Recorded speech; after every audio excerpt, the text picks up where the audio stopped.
l'expertise insiste toujours avec Frédéric Bérard. Oui, qui fait toujours bon retrouver, même quand il y a une humeur massacrante, comme hier, quand il nous a laissés, il nous a pitché en dessous de l'autobus, comme dirait mon fils. C'était oui, je n'ai pas pitché en bas de l'autobus. Ben vous voulez faire des espèces de numéros de clown sur des sujets pas clown. Tu nous as traité de clown à maintes reprises, en tout cas. Non, vous vous êtes auto-traité de clown. Ce à quoi j'ai acquiescé. En fait, plus des divertisseurs, des amuseurs publics. Puis toi, le cirque, t'aimes pas ça, Fred? Ouais, en plus.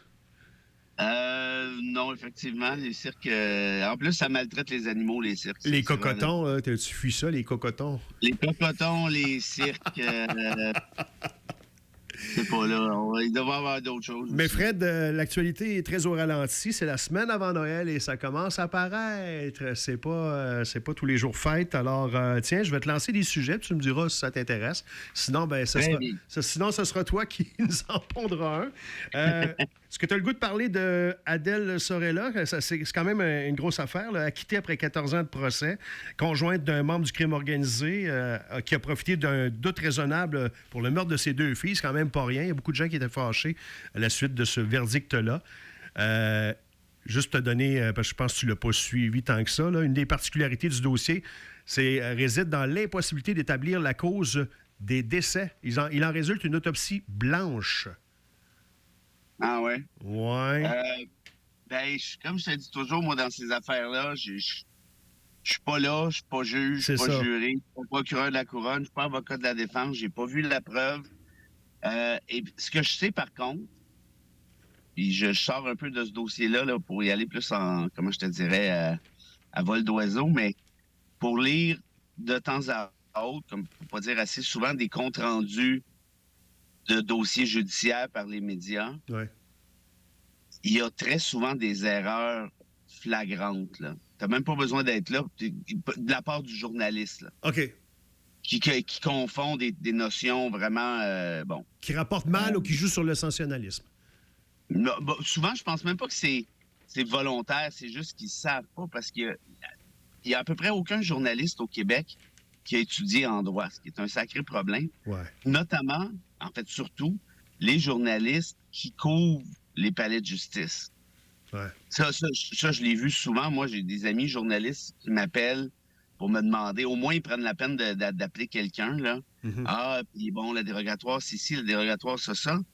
Mais moi, j'ai jamais compris ça. Je veux dire, si tu couvres des dossiers, tu couvres des procès, je veux dire, encore, il me semble que tu as un minimum de formation. Tu sais, si moi, je couvre, je sais pas moi, la section auto, ça serait bien que je m'y connaisse en char. Mais c'est peut-être que ça se trouve pas tant, c'est ça l'affaire. J'en avais une bonne, moi, à Québec, Geneviève Laurier, pour ne pas la nommer. Je pense pas qu'elle avait étudié en droit, mais elle le comprenait quand même assez bien. Je ne connais pas Geneviève Laurier, mais je te dirais avec grand respect, je sais pas si quelqu'un connaît bien quelque chose quand tu le connais pas toi-même. Donc, tu peux me penser n'importe quoi, ça, t'es en train de me dire. Non, mais un peu, mais peut-être qu'elle était très bonne. Je dis pas que c'est... Comment je te dirais? Mais je comprends ton point. Peut-être pas un prérequis absolu. Il y a peut-être 3-4 exceptions de génie qui n'ont pas besoin d'étudier le droit pour le comprendre. Ouais. Moi, je serais pas capable de faire ça si j'avais pas étudié le droit. Mais ça s'applique à plein d'autres endroits. Moi, pour être un maniaque de musique, je vois souvent des trucs sur la musique qui me font comme, voyons donc, le journaliste, qui connaît même pas l'artiste dont il parle. Tu sais, c'est comme... voilà. Et avec respect, encore une fois, ouais. Musicalement parlant, tu peux aller fouiller sur Google puis te renseigner assez rapidement en temps normal. Ouais. Essayer de comprendre les procédures du nouveau code, ça, tu vas pas trouver ça. Mais pour défendre André, parce que c'est un peu d'André qu'on parle, c'est le seul journaliste autour de la table. Pas du tout, j'avais pas. Non, mais j'avais pas entré en tête. Non, mais je parle pas des journalistes comme André en région qui font à peu près de tout. Oui, ça j'allais dire. Lui, c'est un généraliste. C'est comme un médecin de salle d'urgence. Oui, d'accord. Je te parle, le journaliste spécialisé, attitré au palais de justice, je l'ai dit 4 fois. C'est pas d'André dont je parle. Là. Moi, je voulais parler d'André. Ben, bon. moi, il veut pas parler de moi, qu'est-ce que tu veux? Oui, mais parle d'André comme tu veux, là, mais moi, je parle pas d'André. Bon. Parfait. On comprend très en bien, gros, Fred, ce que tu veux dire. Si ta job à Radio-Canada, c'est de passer tes journées au palais de justice, puis t'as jamais... Puis là, je dis ça en droit, mais effectivement, ça vaut pour n'importe quoi d'autre. Ben, ça fait en sorte que tu lis des articles qui sont un peu tout croche. Par exemple, quand on en matière d'action collective, ils savent pas la différence entre l'autorisation puis le fond. Fait que ça fait en sorte que tout le monde est un peu mêlé. Et ça a un impact sur nos démocraties parce que les gens qui lisent ces articles-là s'imaginent qu'il vient se passer quelque chose de souvent anormal, là, puis c'est-tu épouvantable? Alors, ben non, c'est ça la procédure, puis on est juste à la première étape, par exemple. Donc, pour revenir au cas dont tu me parles, moi, je te dirais, je n'étais pas là. Alors, je vais faire confiance au système. Ça ne veut pas dire qu'il est parfait, mais dans le doute, je vais clairement faire confiance à ce système-là, à un juge, à un procureur de la couronne, à des jurés, et ainsi de suite. Et on va finir là-dessus, là, et quand le journaliste ou la journaliste en question rapporte plutôt le sentiment général de comment les gens se sentaient en cours, les gens sont sortis de là fâchés, les gens sont sortis de là, est-ce que ça c'est bon ou c'est pour aller chercher l'opinion publique, c'est pour aller chercher la sympathie? C'est le volet très human de la justice qui peut tomber dans le sensationnel. Tu sais, c'est assez rare qu'une victime va... Si elle voit son agresseur acquitté, va aller dire au journaliste, ben finalement, je suis content pour lui, c'est pas plus grave que ça. C'est sûr. Tu sais, je vois pas ce que ça donne de plus. Ouais. Mais bon, en tout cas, ça, je m'en fous, là, c'est la justice des hommes, à quelque part. Là, les gens s'intéressent à ça, puis c'est correct. OK. Mais ce que j'ajouterais, par exemple, tu as dit que ça a pris 14 ans d'en avoir le procès? Ouais. Bon. Fait que finalement, en voulez-vous des arrêts de Jordan ou vous en voulez pas? 14 ans de procédure judiciaire, toi. Ben, si on écoute tout le monde là, que Jordan, c'est la pire invention depuis le démon, ben 14 ans, Ça aurait nécessité l'arrêt Jordan? Ben là, c'est parce qu'ils sont passés probablement. C'est que Jordan a été rendu bien après que ce dossier-là a été débuté. Mm-hmm. Ils ont peut-être essayé un Jordan, ça n'a pas marché, pour X raison, parce que dans la Cour suprême, dans Jordan, avait établi des paramètres pour étirer l'élastique pour qu'il y ait le moins d'arrêts de procédure possible en rapport aux dossiers qui sont déjà en cours. Alors, c'est peut-être quelque chose comme ça. Mais sinon, sur le principe, moi, je te dirais ceci, 14 ans, je trouve ça épouvantablement trop long. Ben oui. Bon, mais Jordan dit le contraire, c'est-à-dire, ça peut pas prendre plus que 2-3 ans, là. Les petites filles avaient 8 et 9 ans. Elles auraient 23 et 24 ans aujourd'hui. Donc, je vais répéter. Ceux qui sont contre Jordan, vous êtes contre le fait qu'un accusé puisse être jugé dans un délai raisonnable. C'est parce que Jordan vous dit tout à fait le contraire. Ben, je pense qu'on est plus contre le fait qu'il y a trop de Jordan. Ben là, le fait qu'il y a trop de Jordan. C'est parce que s'il y a trop de Jordan... Tu vois, je t'amuse. On vient toujours en même affaire. C'est parce que le système n'est pas capable de respecter Jordan. C'est bon. J'ai l'impression que je fais face ici à un argument circulaire. Tu le trouves amusant, là, hein? Tu l'avoues? Je dirais pas ça. Pour tourner en rond, on tourne en rond. Avant d'aller à la pause, as-tu une opinion sur le fait qu'on va construire un hôtel de 200 chambres à côté du casino? L'Auto-Québec, évidemment, et la Société d'État qui s'en porte garant, 150 millions. J'aurais beau chercher, puis non, j'ai pas vraiment d'opinion. Par contre, oui. Ça vient de me faire penser à quelque chose. Ouais. Vous rappelez-vous, l'année passée, à pareille date, on s'en allait vers Noël. On a reçu, en tout cas, plusieurs ont reçu un beau chèque juteux de 500-600 $ en échange d'un bot. Vous vous souvenez de ça? C'était juste avant Noël. Hein, oui, ça a été envoyé avant Noël. On était chanceux, hein? Ah oui, puis François, il l'a dit à Noël, là. Oui. Bon. Savez-vous ce qui s'est passé? C'est 500-600 $, le chèque? Ça dépendait du revenu de la personne. Ouais. Ben hier... Ouais.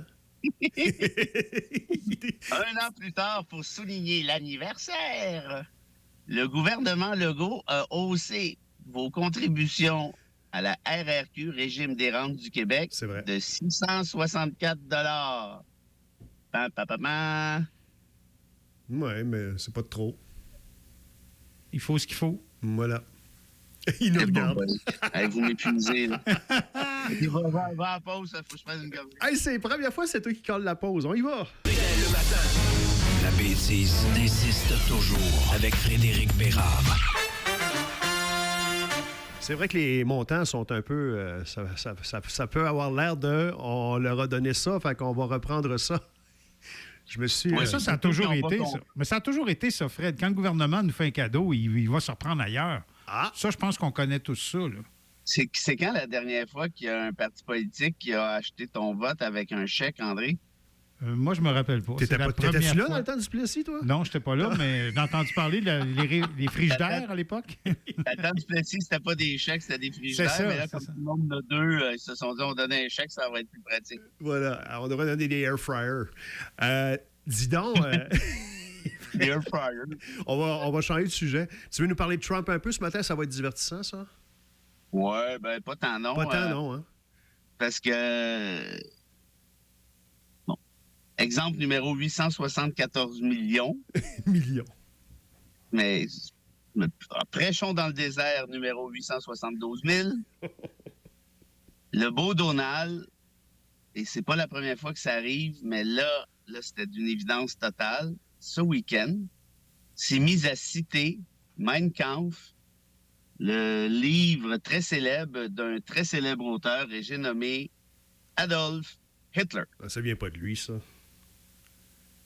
Pardon? Il est conseillé par des comme lui, parce que c'est pas lui qui est capable de citer ce genre de livre. Tu penses? OK, je dis ça de même, là. Je n'ai pas dit qu'il n'y avait pas un conseiller qui l'a alimenté. C'est bon. Ça, j'en sais rien, puis je pense pas qu'il va nous le dire. Mais comme tu doutes, je peux te trouver... Non, je ne doute pas du tout. Oui, tu doutes, je te connais. Mm-hmm. Voyons donc, c'est un hasard. Ah, j'ai pas dit Voyons ça. donc. Voyons donc, Donald, il ferait un message. Je doute juste que Donald a la face dans ses livres-là. C'est juste ça que j'ai dit. Alors, je compare les citations. La première, Adolf Hitler vous dit ceci. « Je vais me débarrasser de cette vermine communiste. » Donald Trump, 90 ans plus tard. « Je vais me débarrasser de cette vermine communiste. » Ouais. Adolf Hitler, « Je vais me charger de l'ennemi intérieur. » Je le traduis en anglais un peu tout croche, là, mais tu comprends ce que je veux dire? Oui. Et Donald répond, « Je vais me charger de cette menace de l'intérieur. » Pas pareil, hein? Il y a des similitudes. Il y a des similitudes. Non, ça ressemble un petit peu, mais c'est pas parfait. J'ai jamais défendu Trump de ma vie, je commencerai pas matin, là. C'est pas ça que je suis en train de faire. Les deux dernières sont cute, là. Adolphe, les Juifs et les immigrants sont en train d'empoisonner notre sang arien.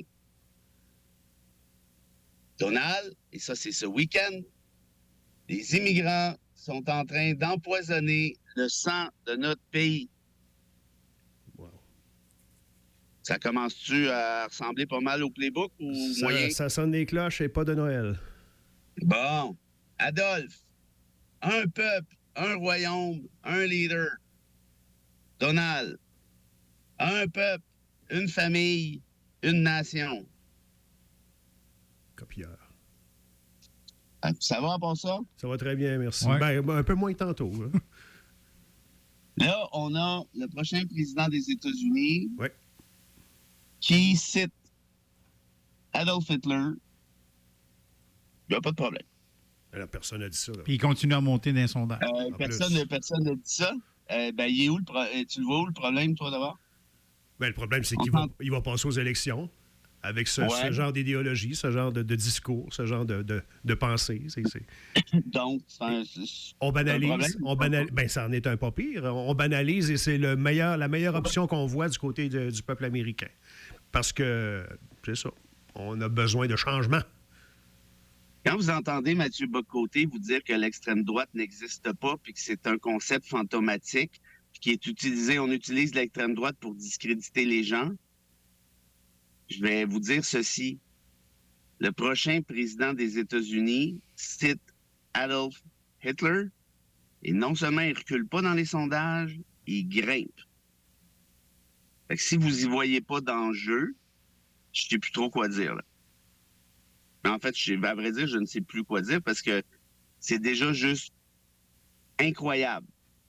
Pensez-y 2 secondes. Il y a à peine 20 ans, pas 1000 ans, là, à 20 ans, n'importe quel candidat dans une démocratie occidentale qui aurait cité Hitler aurait été disqualifié d'office. Ben oui. Ben... On s'entend là-dessus? Alors, comment ça se fait que 20 ans plus tard, non seulement il n'est pas disqualifié, mais il est en tête de liste? Vous y voyez pas... Mais rien ne le disqualifie, Fred. Et il y a à peu près 4000 poursuites après lui. Ça, c'est une chose d'épouvantable aussi, je suis d'accord. Mais entre les deux, moi, dire ce qui me fait le plus peur, c'est que quelqu'un soit... Puis d'ailleurs, les États-Unis, c'est une nation d'immigrants qui s'ignorent. Là. Exact. Donc, on s'entend bien là-dessus. Et quand tu es capable de tenir ces propos-là aux États-Unis, dire que les immigrants empoisonnent le sang du pays, tu parles à combien de millions Qui n'est pas immigrant aux États-Unis? Ben, j'en connais pas vraiment. À part les Autochtones qu'ils ont massacrés, là, il n'y en a plus. Donc, ta rhétorique, c'est laquelle, sinon que celle des années 30? Est-ce qu'on n'est pas en train, puis je pose la question, j'espère intelligemment, est-ce qu'on n'est pas en train de rejouer dans le même film des années 30 sans que personne prenne ça au sérieux? Puis hier, vous avez raison, j'étais un peu... quand je vous parlais du droit à l'avortement aux États-Unis puis de la peine de mort qui allait être appliquée aux femmes au Missouri, vous avez raison, c'est vrai que j'avais pas le goût de rire vraiment à la fin de l'émission parce que de le banaliser, puis je dis pas que vous l'avez fait sciemment, évidemment, parce que vous n'êtes pas comme ça, mais de banaliser ces choses-là, c'est ça le problème. C'est qu'il n'y a plus rien de grave. On peut citer Hitler, c'est pas grave. On peut appliquer la peine de mort à une femme qui s'est avortée. Ouais, c'est drastique. OK, mais c'est parce qu'on avance toujours d'une coche sans que personne ne réagisse. Puis, je sais, moi, je fais des tests sur Twitter, puis je te jure, il y en a qui embarquent, mais il y en a un paquet qui vont défendre, mettons, bas côté. Ouais, mais c'est vrai que ça n'existe pas vraiment, l'extrême droite. Ouais, Hitler, c'est extrême. Bon, ben si Hitler, c'est extrême, puis Donald Trump relit les passages du livre d'Hitler, est-ce que Donald est extrême? Moi, j'aurais tendance à dire que oui, si on suit la logique pure. Puis ça vous dérange pas? Qu'est-ce qui va vous déranger? Quand Zemmour, en France, parle d'expulser 2 millions de Français qui sont pas de la bonne couleur, ça, c'est pas de l'extrême droite, ça? Quand Wilder, qui vient d'être élu aux Pays-Bas, parle d'expulser tous les musulmans des Pays-Bas, c'est pas de l'extrême droite? Ça vous fait pas penser à ce qui s'est déjà passé dans les années 30 avec les Juifs? Il y en a qui vont dire « Ouais, mais les musulmans, c'est pas pareil. » Ben oui, c'est pareil. C'est exactement la même chose. Fait que ça arrête tout, ces folies-là. Quand est-ce qu'on va ressaisir et dire ben, c'est parce que là, on veut pas rejouer dans ce film-là? Moi, je suis en train de me demander s'il y en a qui ça leur tente pas de rejouer dans le film, au fait. Puis ça, je trouve ça quand même pas mal inquiétant, je t'avoue. Là, tu vas me dire « Ouais, mais on n'est pas comme ça au Canada. » Ben, ils n'étaient pas comme ça aux États-Unis quand ils ont voté pour Obama non plus. Puis ils n'étaient pas comme ça aux Pays-Bas il n'y a pas longtemps, ni en Argentine, ni nulle part ailleurs. Mais là, ils le sont. Fait que de penser qu'au Canada, on est à l'abri de ça, moi, franchement, non seulement je ne suis pas d'accord, mais je trouve que c'est une posture qui est paresseuse, qui est celle de la banalisation, puis qui est importante de souligner, à mon avis. Voilà. À demain. Salut!